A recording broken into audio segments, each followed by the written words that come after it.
everyone, welcome to another episode of Entrepreneur Expat. Today we have another person that we're interviewing in our Expat Stories series. Her name is Courtnie Nichols, and Courtnie doesn't just run one business that allows her to travel all over the world. She runs two businesses that allow her to travel all over the world. And in today's episode, she's going to be breaking down exactly how she got there, how she even got into traveling, why she was forced to figure out businesses that would allow her to travel and live in different countries, and also a lot of the skills that she had to learn and a lot of the systems she had to put in place. Not only that, she really goes deep into some of the mindset things that people need to consider and some of the ways that they may need to shift their thinking. And of course, we had some chuckles on, living overseas versus living in the US and different things that you learn in different countries, because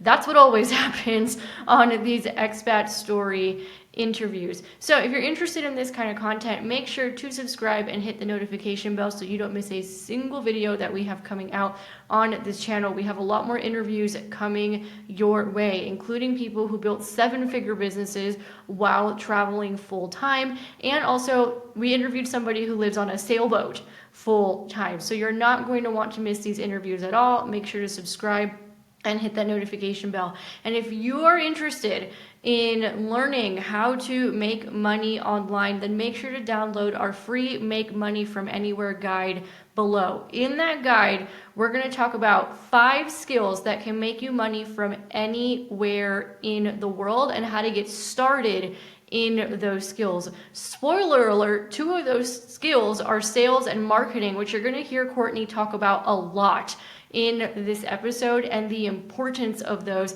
and how simple they can actually be. Now, what's extra special about Courtnie is she actually took our Persuade to Profit marketing and sales training, I think back in 2017. She was one of our first students and clients ever in that training, and you're going to hear her mention how that helped her with the marketing and sales side of that business, because Courtnie literally joined us in that program. She was at a job fundraising, which she'll talk about, and like 6 weeks later she had to quit that job and was already doing one of her businesses full time, and she has not looked back since. She shares a lot of really interesting insights in this episode to help you get started with your own online business, particularly one that does allow you to travel as much as she does. So without further ado, let's get into it. Hey everyone, welcome to another interview on Entrepreneur Expat. It's Amanda, one half of the Entrepreneur Expat couple, rolling a little solo dolo today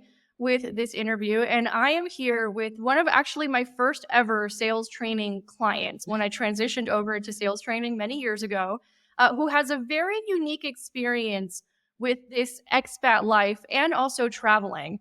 Courtnie Nichols is here joining us, and you're going to get it all with Courtnie, because Courtnie has lived overseas in Eastern Europe, correct? Correct. Yep. Right. And we'll get into that very unique experience that got you over there to begin with. You also probably travel more than anybody that I know. And I'm like, how does she do it? Because I need to stay in one place. Like Justin and I traveled for a year, and I was like, done for a while. But you travel more than anybody I know.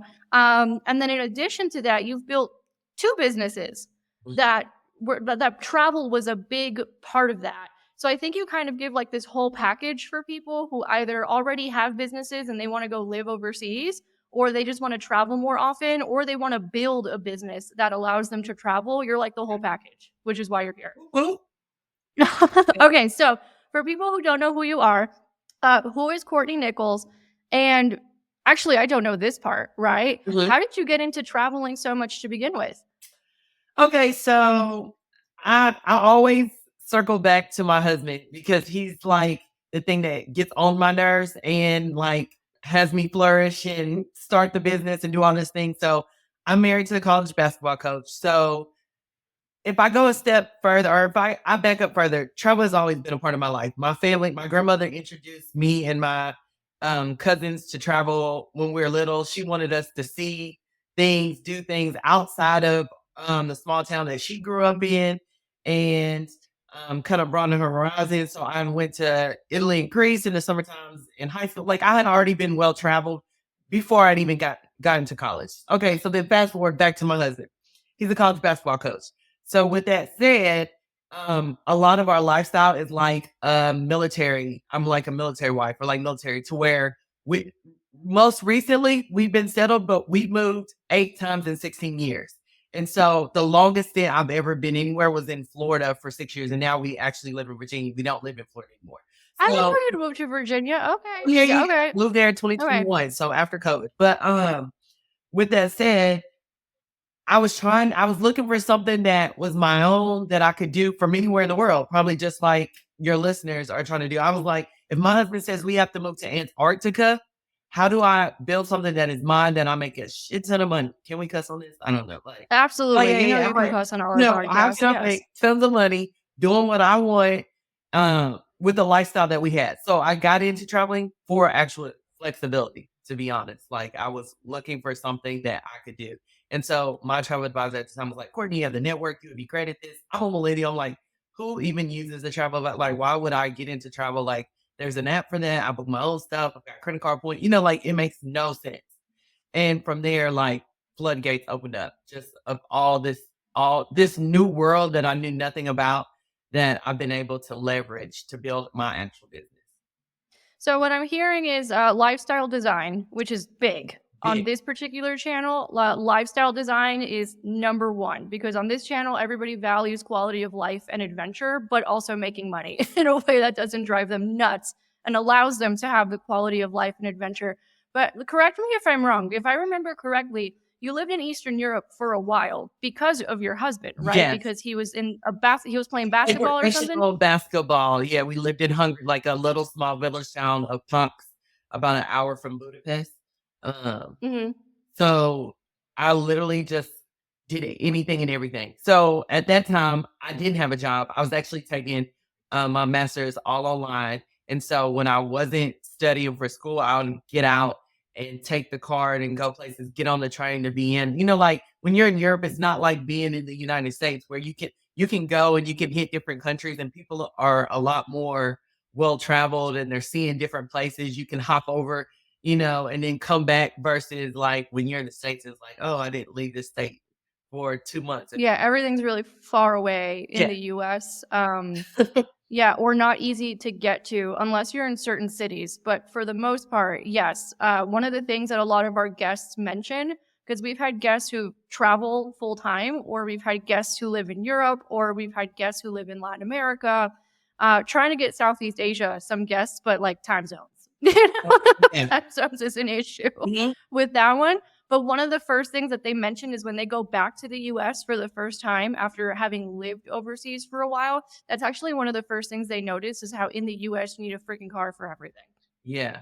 I'll say that. And no knock, but a knock is like my palate has changed quite a bit. Like things that I used to love eating in the States is like, oh, this is trash. Like That's the like, other thing. yeah, Yes. So that's the other thing people notice when they go back to the US for the first time is the food. the food, yeah. That's the first thing I noticed. We'd been traveling pretty much almost a year, him more than me. I'd been in Mexico for an extended period of time, like 4 months, Mhm. just extend. And then I went back to the US to go get my residency, Right.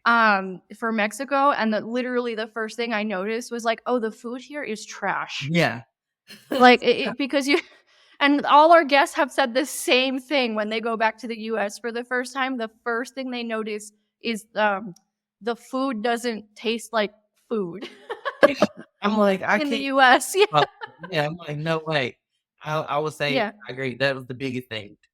Besides, Yeah. like, no one is it like travels as much here. Like, I always look around, like, you have no clue what I'm talking about. Never mind. Like, I didn't realize how much like we're in a little silo here in the country until you actually come back and you're like, this is like a whole nother world over here. Not just Yep, we've had guests tell us yeah, that too. Yeah, we've had guests tell us that too, that they're living in Europe for a while. They come back to the US for the first time. Miami, of all places. Miami's far more well traveled than yeah, a lot of other parts of the US, or it's a very multicultural city. And they literally, they ran into that same Yeah. issue that you just brought up, which is like, wait a minute, I'm like running around all over Europe and I've gone to Africa and I've gone to all these places and I've seen all these different perspectives and I've grown so much as a person and I come back and y'all are still the same. Yeah. I mean, I feel like an oddball, but yeah, I'm like the conversation, the new, like what people care about, like how they operate in daily lives, like actually moving slower, enjoying their food, taking long dinners, walks, like out being outdoors. It's just like a different. I'm kind of like, what? Like, Yeah, no, Justin and I have had this conversation because when we got together, he didn't know if he was going to be staying in Mexico. I was like, I don't know if I want to go live in another country. I mean, I like Miami, right? I'm like, I don't know, we better go figure this out. Like, yeah, I was open to living in other countries and being well traveled and had restructured my entire business to be able to do it. But when push comes to shove and you're in that moment where you're trying to make that decision for the first time, you're just like, because you want to what? stay to like what you're comfortable, right? Exactly. And then that's why we traveled for a while and then we decided to settle in Mexico. But we've talked about that, right? How like the ultimate life hack or one of the ultimate life hacks is like go get paid in dollars or euros or Canadian dollars or Australian dollars and go live in other countries where A, the money goes a lot further, and Yeah, B, it's a slower pace of life. You're just not as stressed exactly. as like the American lifestyle. Or I was at the nail salon the other day and my nail tech, she's a young girl, she's like 20, Mhm. and she was like, oh my gosh, I saw this like documentary on YouTube the other day. Like, I can't believe how much addiction and mental health issues and all this stuff you guys have going on in the US. What the hell is going on? Mhm. Because they just don't have as much of that Right. here in Mexico. Not to say that things are perfect in other countries. There's no such thing as a perfect country, I know. but there is a very stark contrast between like the North American way of life versus other countries and other cultures who maybe just value different things. So I Right. totally get what you're Yeah, saying. Yeah. that makes sense. Yeah. So yeah, I'm sure you've seen it. And we've noticed it. We're like, yeah, other countries are just more chill, or they spend more time with their families, or Family values, you they're much know, more, yeah. family values are Yeah. like up here in Yeah. other countries. It's not all about production and work and money. It's an important aspect of life. We all want to make money, and I think, I mean, you tell me, I mean, you're still living in the US because your husband Right. coaches a very well-known college basketball team. And, but, you've probably noticed it too, right? Where it's like the good thing about being American, I would think, is that we're very ambitious, Definitely. right? So Very, so we yeah. want to make that money and we are productive and maybe we see because I've noticed like maybe we see things in a different way. Mhm. Like our holistic health coach, we're like, I was thinking this the other day, right? Where I'm like, oh, he could just make a video on this and attract this and make this much Yeah. money. Like that's like a very like American kind of like Yeah. thing where like we see that stuff really Yeah, that's easily. from my father-in-law. He's like, "You talk to Courtney for 5 minutes, she'll have you, he's like, "Every time I'm around her, she's like, 'Oh, yeah, and you should do this and flip that.'" He's like, "I can't be around her 2 seconds, and she's already got somebody quitting their job and starting something." But that's like an American thing, right? Especially entrepreneurs. Like it's a very it is. I know it's not as much anymore, or that's what people are saying, but like culturally, it's still very entrepreneurial, individualistic, ambitious, pick yourself up by your bootstraps. We just seem to take it a little bit too far. So is the problem. But when you combine that with like higher quality of life that you experience in other countries, that's when you have, in my opinion, like a really good marriage. It's like taking the Exactly. pros of every country and every culture and figuring out what works for you. Totally. That's kinda I feel like that's when I started my business, I didn't realize that would be a thing, especially what you said of like, oh man, I'll take this, but then I can still build this. And then I had the money because then I can do that. Like, I think it was just one of those things that I just threw myself into it and I was like casting a wide net and I'm like, let's see if it works. It was kind of like testing. Um, Hmm. I don't know if this will work. We'll see how it goes to where I'm like, why didn't I do this sooner? Like I'm Yeah. thinking about all the things and I'm like, okay. So just background, because I know the first question you were like, who is Courtney Nichols? And I kind of jumped around and got into travel. Um, that has changed multiple times in the last few years. I say I'm a luxury travel advisor, um, travel industry disruptor, entrepreneur. I'm just getting into the business strategist space and consulting other travel advisors. So like it's what hat I'm wearing this year, the next year, or like how I see my life. I feel like my business is growing with me. So then I'm letting go of some of this and adding a little bit of that. It's kind of like you're saying, like taking the things you like about your business and taking a little bit of this. And I'm still trying to travel the world. So it's like one of those things that I wouldn't say that I just have it all figured out and everything's right. But like I'm trending in the right direction. Like I'm understanding more about what I want and who I am and like what I don't want versus 5 years ago, if that makes sense. So like, Okay, this is very important because a lot of people when they come, a lot of people will come to this podcast and actually for context, can you just let the people know what kind of businesses you've been in that you've created that yeah, have allowed you to travel? Because I've known you a long time and there has been a lot of changes. So just to give people ideas, because sometimes people will come to this channel and they're like, okay, but how do I like I have a job. So like how would I even do this? And we're like, yeah. well, go start a business because it's easier to get visas when you have a business versus trying to get a work visa. Came from a job. So I worked as a major gift fundraiser. I asked really, really wealthy people for a lot of money. If you got a call from me, you can give 100K plus. And so I worked this as a side hustle. And so I started with destination weddings and groups. Like I wanted to focus on some brides getting married. I know that sounds crazy. And people are like, oh gosh, I can't quit my job to mess around with brides and destination weddings. But like it was looking at how can I make the most and look because the way the travel industry works for travel advisors, if you don't charge fees, you get commission. Meaning, when I book your trip, the hotel or the transportation company or the like tour excursion or DMC that I work with, kind of gives it's like a kickback basically.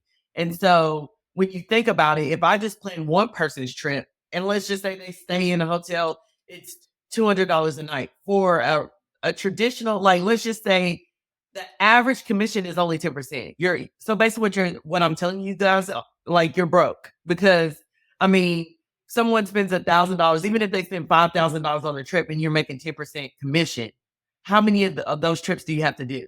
So right away, Mm-hmm. I jumped into the weddings because weddings, even though it's one thing, it's like multiple people in one trip. So where Yep. instead of getting $500 or $5,000, I'm getting $15,000 because I'm with a couple who obviously is celebrating the most special day of their life. Hopefully, that they're not going to do it again. And so they're going all out with the destination wedding. It's outside of the country. So they need your assistance. It's not like your regular trip. And then they're bringing all their friends and family. So that could be 80 rooms at a property, or it could be a buyout. So that means now your sales are higher. So that's what I wanted to be in. I didn't want to be in the volume game of having 500 clients. I'm like, let me get these few clients that gives me that same return as someone who's working one-on-one with individuals. And so that's how I started Travel Bash, Destination Weddings. And then it was right around COVID.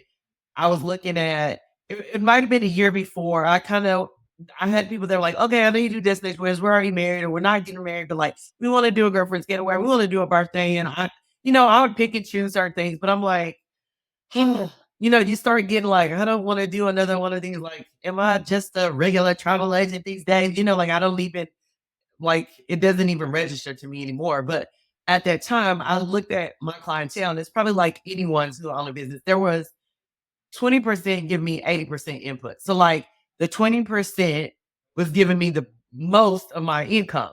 So during COVID, it really like painted a clear picture because luxury doesn't see a recession. So even though people are Mm-hmm. Say hurting, it again. yeah, luxury doesn't see a recession. So even though Yep. people were hurting, these people were still traveling. Now they're like, Courtney, we need a private plane. Oh, we're going to the Rich Virgin Islands. We need you to charter a yacht. Oh, by the way, we're going to our private island here and we need home. So then, the light bulb went off and I was like, why would I spend all this time with these birthdays and these destination weddings and all of this when I have like the American in me came out. I was like, dollar signs like ding, ding, ding, ding, ding. Instead of Yeah. working with people that say, hey, Courtney, I want to plan a trip to Hawaii once a year. And then they might not come back for a year and a half later, 2 years. How about I build up kind of like an account manager or just like a lawyer and account where you have billable hours where I become a part of someone's inner circle. So then I have clients on retainer. So I don't have to worry about going to get new clients.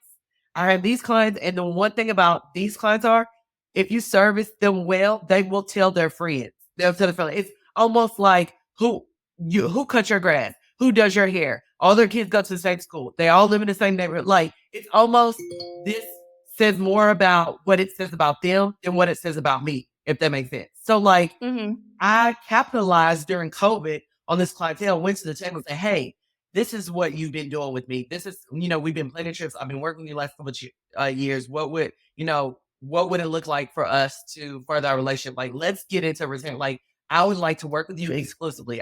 You would have your very own personal travel concierge. I work one-on-one with you throughout the year. We'll plan multiple trips. We'll even do some planning ahead.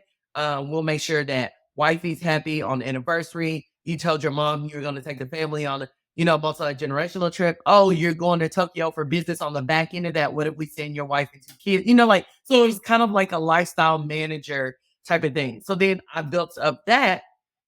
And then I was like, okay, now this is taking a little bit more of my time. And remember, it goes back to I wanted flexibility. So I kept the Mm-hmm. destination weddings, but I had someone like basically doing all the work. So I was just like in the way and asking questions. They're like, Courtney, we got this. Okay, cool. Let me get out your business type of thing.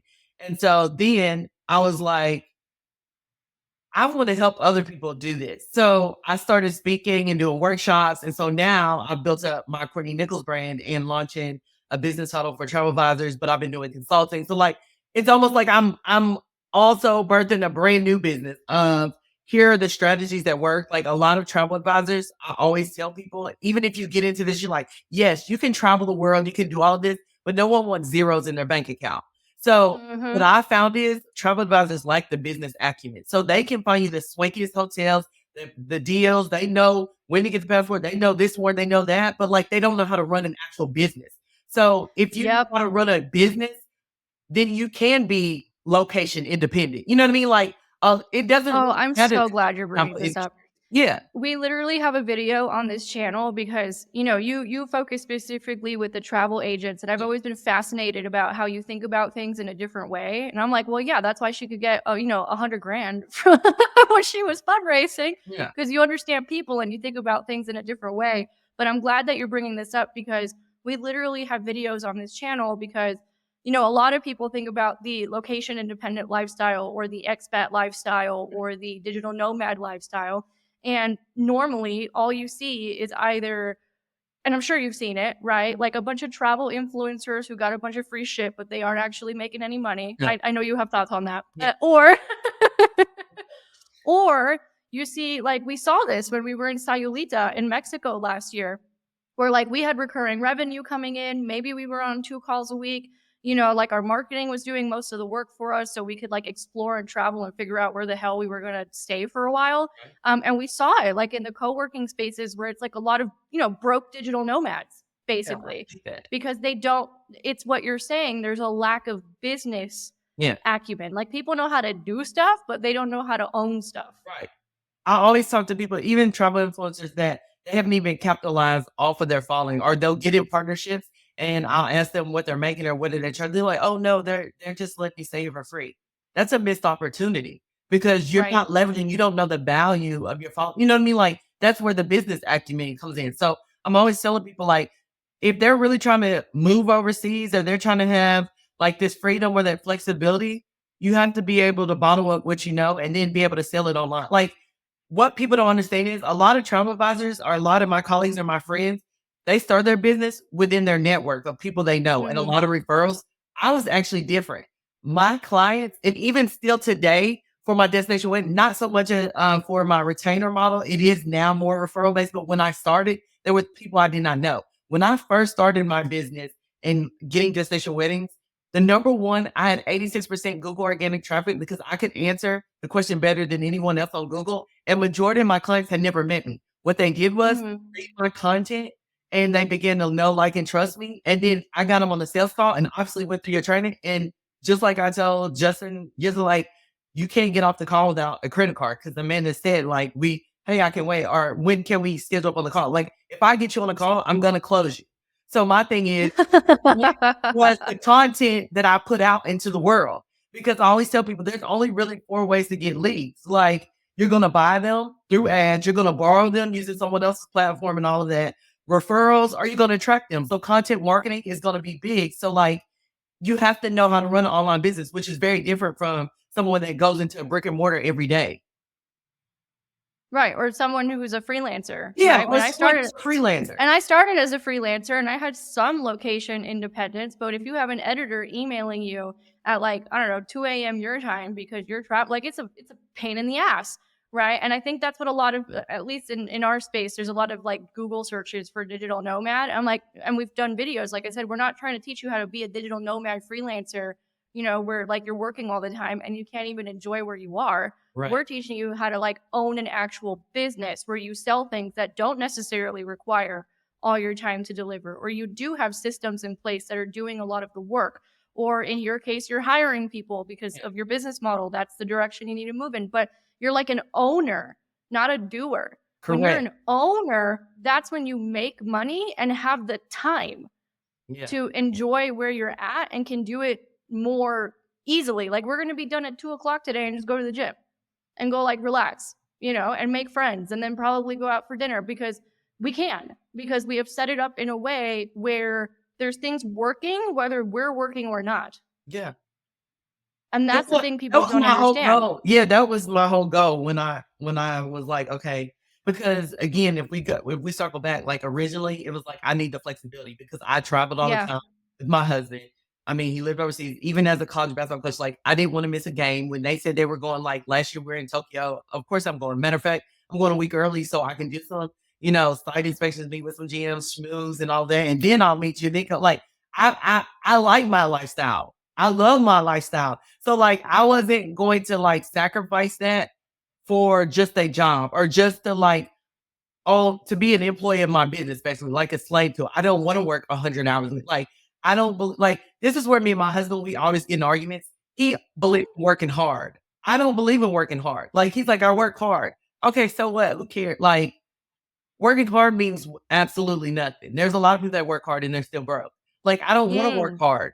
I want to work smart. And so, like, why would I work hard if I didn't have to work hard? You know what I mean? Like, he's like, no, if you work hard and it pays off. I was like, tell me about that. Cause I was working hard for everybody else making millions and I was still stuck to salary. You know what I mean? Like, Amen. Yep.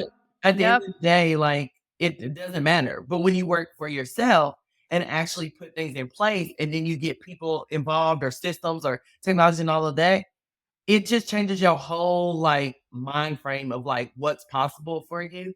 And like there's a whole big world out there. You start thinking more about what are the things that you dreamed of doing or like where can you go? Because you have the time and space to do Yeah. it.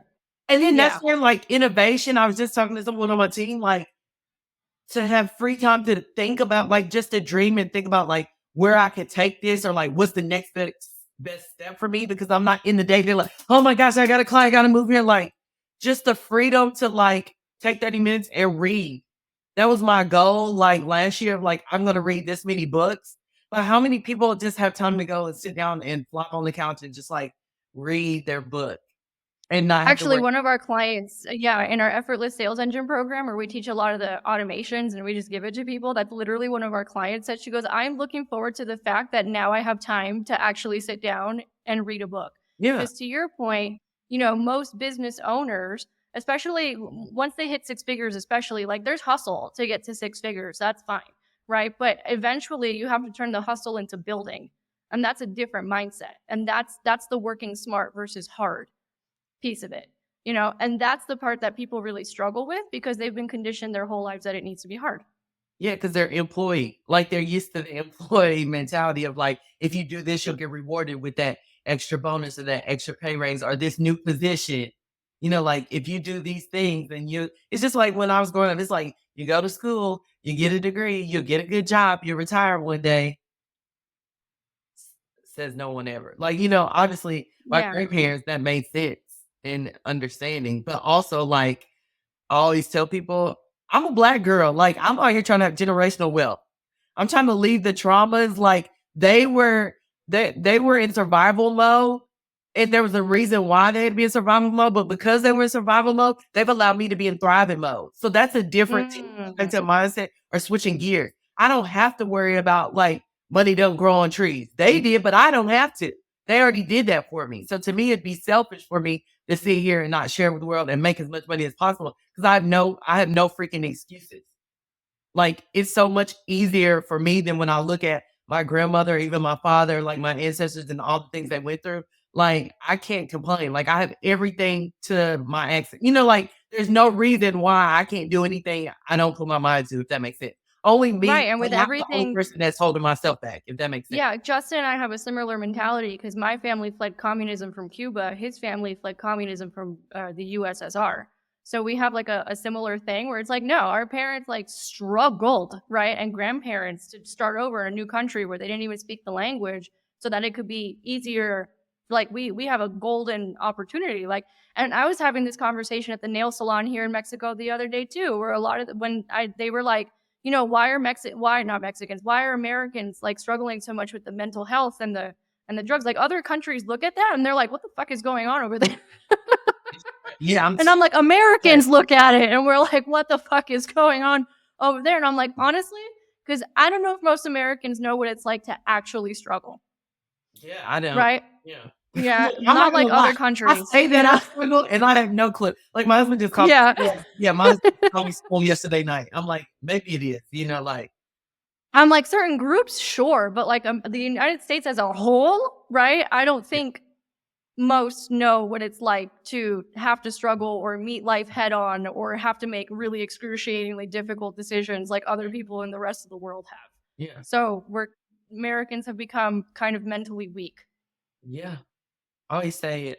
Mental health. I mean, oh gosh, I'm gonna be canceled. Amanda, you gonna get me canceled on this mental health Well, topic. the podcast for getting canceled, so Yeah, it's fine. yeah. I have a lot to say about some mental health type of things. I mean, maybe that's why I need to sit on somebody's couch because my parents like that.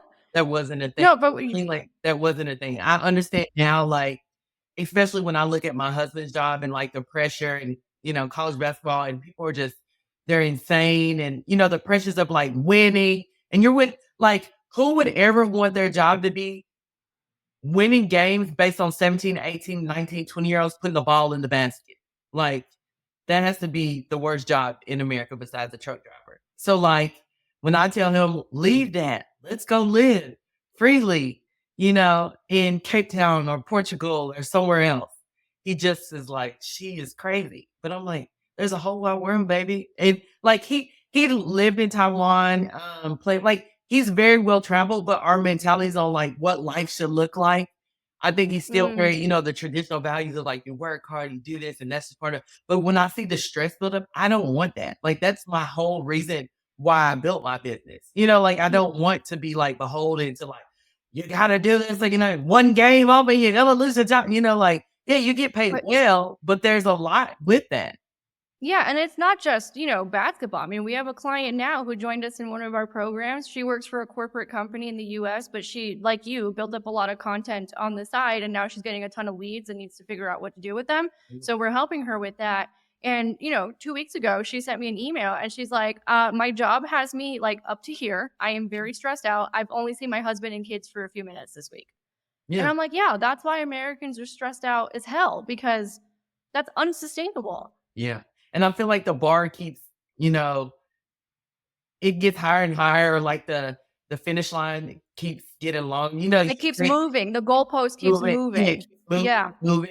So like I want to be the creator of my own life. So that's why I think it's important to find something, whether it is travel or something along, like I just think that it's not as hard as people think about it. If you think about what are you good at, what naturally comes to you, you might think it's not worth anything because it's natural. But for literally, I just posted a video on LinkedIn about make sure you get your real ID. And about 5 people like, oh my gosh, thanks so much for the information. This is like, oh, I never heard this. Like, what? And I'm like, what? It's like the real ID. Like, you gotta have it if you're in the US to get on the domestic. This isn't even to get out the country. Like, Right. And to get on a domestic, domestic flight in the yeah, US. Yeah. and they said in 2025. And so, like, to me, old Courtney would have never posted. I'm like, why would I post it? That's stupid. No one's gonna, like, this doesn't help me. And I mean, like, no one cares about this.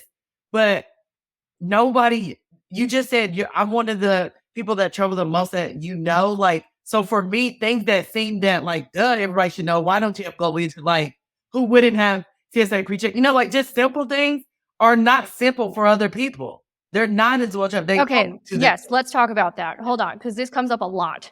right? So this comes up a lot, and then we're going to top it off with lifestyle design because ultimately that's been the main theme here. But what you just said comes up a lot because when I moved to Mexico, Justin already wanted to live in other countries, and he's like, "Yeah, I'm done with the U.S. Like, I'm done, right? Amanda, we're getting together, we're getting married, like I'm gonna go try, right?" And he was like, "No, I'm not doing it," right? Because he'd already been living out of the U.S. for many years.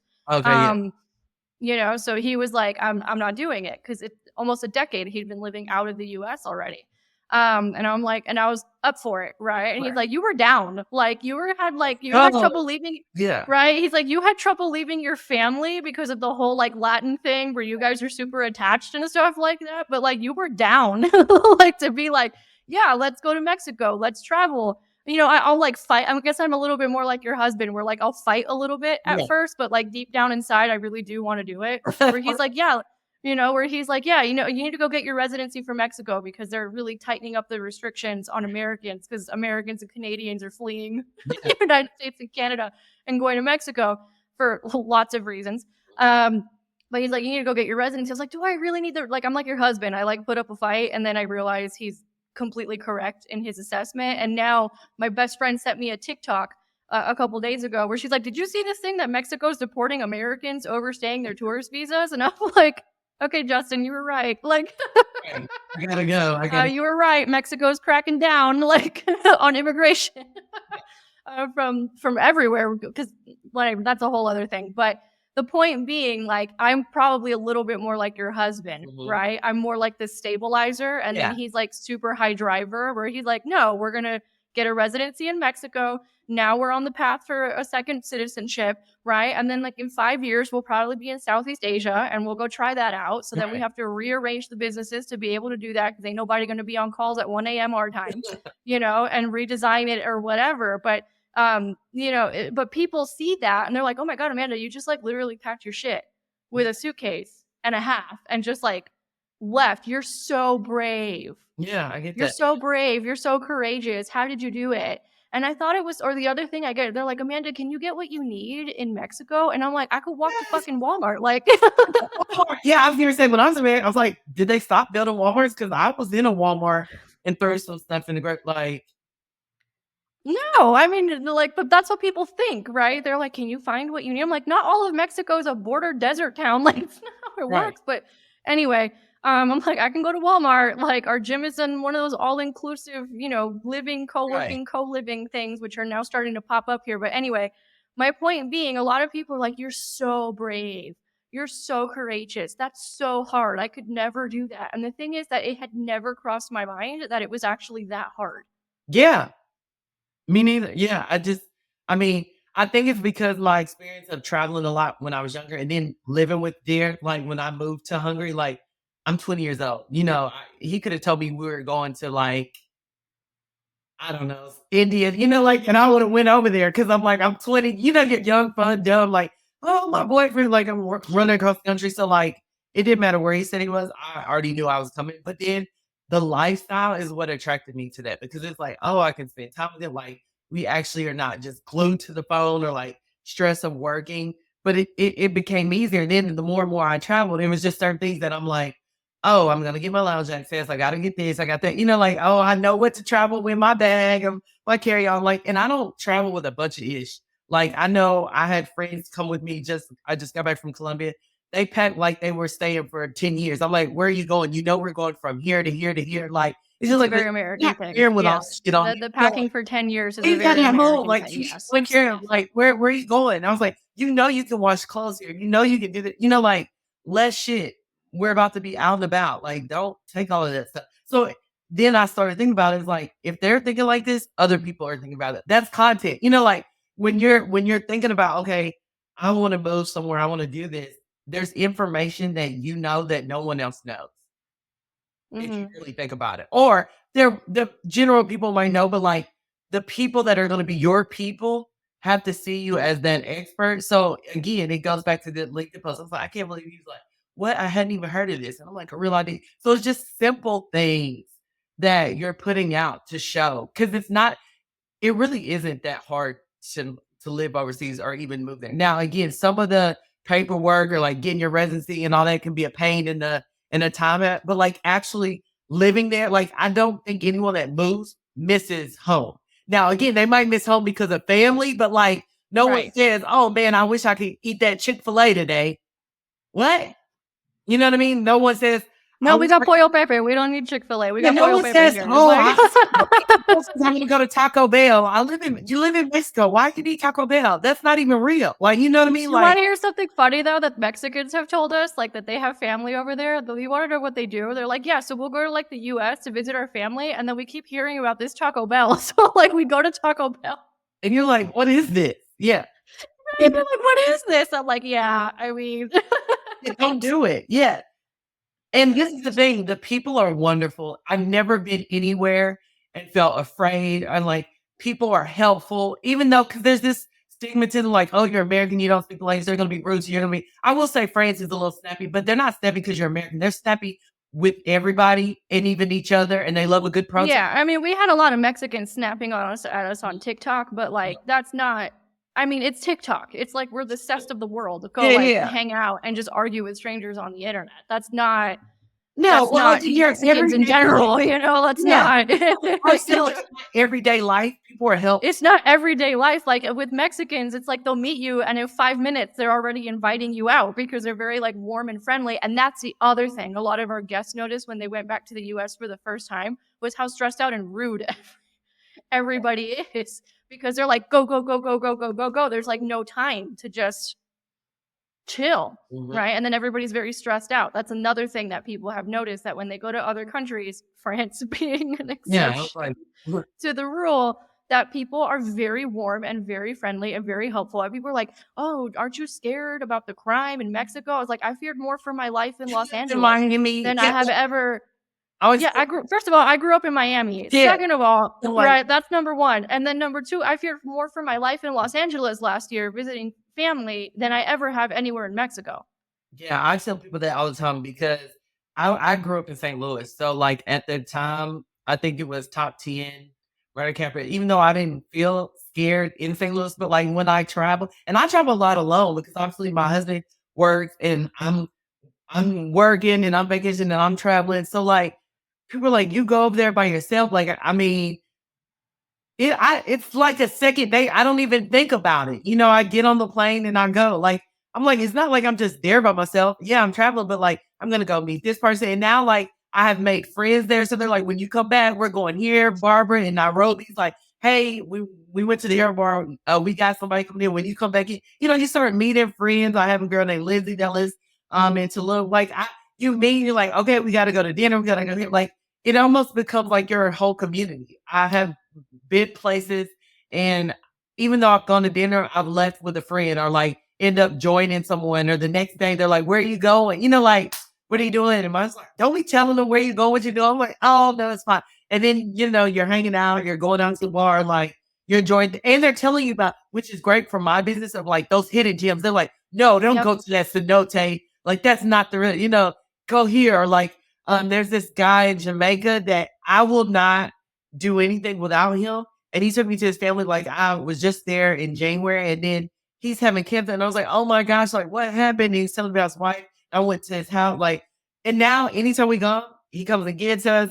My husband and I, like, he takes us different places. Like he's always showing me. He's like, have you been over here? Okay, now we're gonna go to St. Anne. I'm gonna take you off to the coast. You know, so you meet these people, and I think we it's might know the same guy. yeah. And then you start Yeah, I think. curating, like, for my clients, it's like, "Oh, yeah, you can Yeah. go here, but let's go here," you know, and it makes it even better. Yeah. Okay, so let's top it off because the main theme that I've heard here, which is obviously the theme of the channel, really at the end of the day, is lifestyle design, Yeah. right? And people needing to get clear on like what kind of life they actually want to live. Realize that it is actually possible, especially in the age of the internet. We can do stuff that people have never been able to do before, Right. especially in business and things like that. Um, you know, if someone's just hearing this for the first time, right? Either because they are thinking about starting an online business and then they're going to move over because they want to move overseas and travel, or maybe they already have a business but they're like, this shit's too complicated, I can't, go travel all the time because I'm like tied to the business, like you were saying. What advice would you have for those people? Because what we tell our clients in that situation is like, you have to start with how you want to live and then you start designing around that. But that's not an easy thing for people to do. No one's ever asked them. So what advice would you have for people who are hearing this for the first time and they're contemplating this for the first time? I always say start making a plan. Give yourself a runway. So, like, if you know this is something you want to do, what needs to happen in order for A to happen? So then when A happens, B to happen, and then get you to C. Like, create a plan. Like, today I want to move to Portugal. How much do you need to be making in order to make that happen? Are there husbands or a significant other? Are there kids involved? Like, who are the parties involved that are a big determinant factor of can you move and what that looks like? How much money do you need to make in order to do that? Can you make that money there, or do you need to create online? Like, could you go like? I mean, I've had friends that go over and they become English teachers while they're trying to build their business. So they don't just go blindly. They might be doing some freelance stuff for a little bit, but they're teaching English to students, but they're also building an online business. They're doing different launches and things like that. So, like, I'm not expecting you to have it figured out, but like, come up with a plan and work your plan, and then give yourself time. Like, give yourself a launch pad, I always say, because I'm not a proponent of telling people quit your job tomorrow and go out here and live your best life. YOLO, no. Because again, I didn't do that. I'm not saying you can't, and people can just jump in there. But what I found is if you get your feet wet first, start with going somewhere for a month. Like, if you want, start for, like, if you already work remote, or if you have a job and you have vacation day, go somewhere for a month and try to work from there for a month.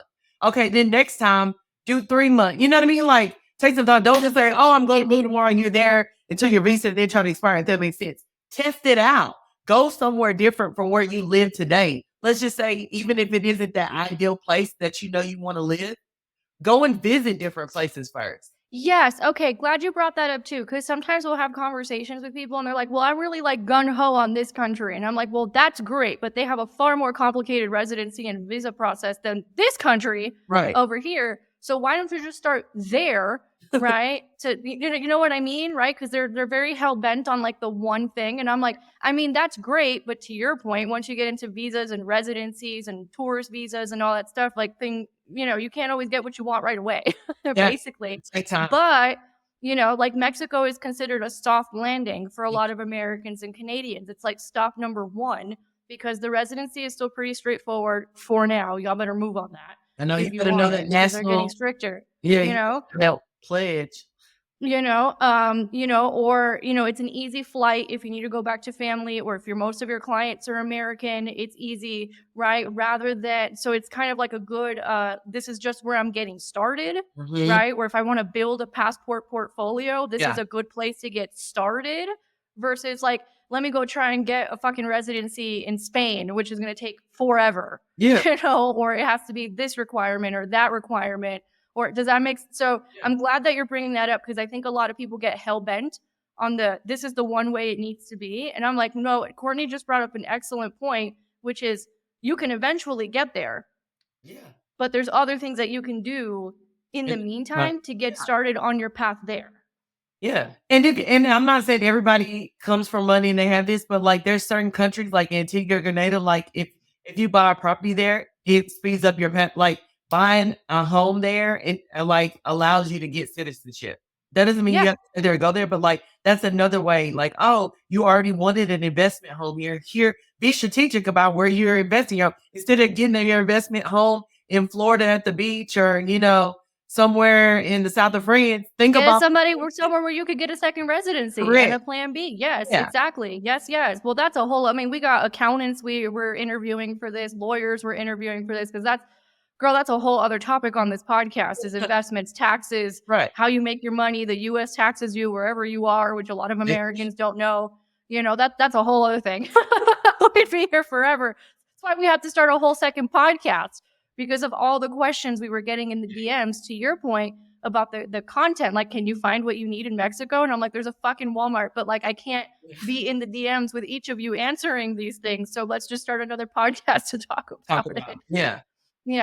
All right. Thank you so much, Courtnie, for being here. Let the people know where they can find you. So I guess let's start. If somebody's hearing this for the first time, they're like, dang, that's a really interesting business model. I'm in the travel space. I want to be able to do that.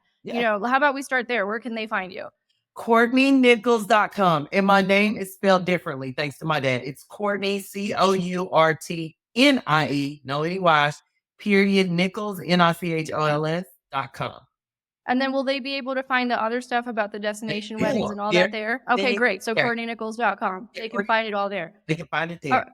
All right. Thank you so much, Courtnie, for coming on and sharing your experience. Like I said, you're one of the most well-traveled people I know, right? We'll have to have you come on again to talk about how you don't lose your mind while you're traveling all the time, because that's another thing people are concerned about. Like, how do you not lose your mind? You know, and I'm like, well, there's different personality types when it comes to traveling. And you can't There's different ways of doing it. where you go. That's what I Huh? always tell people. You can't drink every day and everywhere you go. Even though like people love to hand you drinks, like, oh, they're so friendly. I can't be eating and drinking everywhere I go. I would be 500 pounds and like alcohol. Yeah, we had somebody else. We had somebody else who was traveling around Europe with her young children, and she's like, I think what people don't understand is like you're not on vacation 24/7, like you're living.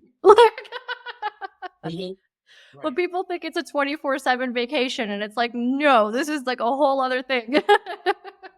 All right. Thank you, Courtnie, so much for being here. It was amazing catching up with you. Thank you for sharing your story with the audience. Everybody, if you're liking this, if you're listening on the podcasting platforms, leave us a review. If you're watching this on YouTube, subscribe. If you're one of the haters on TikTok, hello. Thanks for being our biggest fans. We'll catch you guys on the next one.